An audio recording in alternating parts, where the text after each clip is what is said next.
સલીમ ખાન, યુસુફ ખાન પઠાણ। સાંજે 7:30 વાગે ગાડી આવી પોલીસની।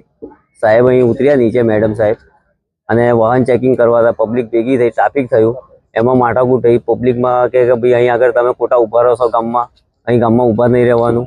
7:30 વાગ્યા પછી અહીં ગામમાં આવીને બજારની અંદર આવીને મહેમાન આલવાની કોઈ જરૂર નહીં। અમને સમસ્યા છે ટ્રાફિકની, એનું અમને નિરાકરણ કરી આપે। કલેક્ટર સાહેબનું જે જાહેરનામું છે એનું અમલ કરે। એક કઈ ડાયવર્ઝન આપ્યું છે ચિકોદરા ચોકડી, એક ડાયવર્ઝન આપ્યું ઉમરેઠ ચોકડી। વાલેજ ગામની વચ્ચોવચ્ચ કોઈ ડાયવર્ઝન છે નથી, છતાં બી ખરેખર કેટલી વાર અમે રજૂઆતો કરી છે। મુખ્યમંત્રીમાં પણ રજૂઆતો કરી છે, મારી પોતાની અરજીઓ આપેલી છે મેં, તે છતાં કોઈ નિરાકરણ આવતું નથી। અને એની ઉપર કોઈ એક્શન, કોઈ સંસ્થા કે કોઈ કાર્યકર્તામાં કોઈ લેવા તૈયાર છે નથી।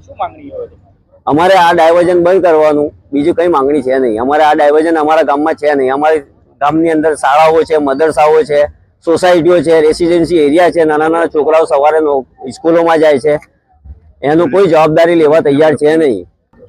અસંતોષકારક પોલીસ આવીને ગામમાં ખોટા લોકોને બેસેલા કે અહીં બેસવાનું નહીં, અહીંથી ઊભા થઈ જાઓ, ખોટા હેરાન કરે છે। અને એ લોકો ઊભા થઈને ટ્રાફિક કરે છે અને પછી ગામવાળાને હેરાન કરે છે।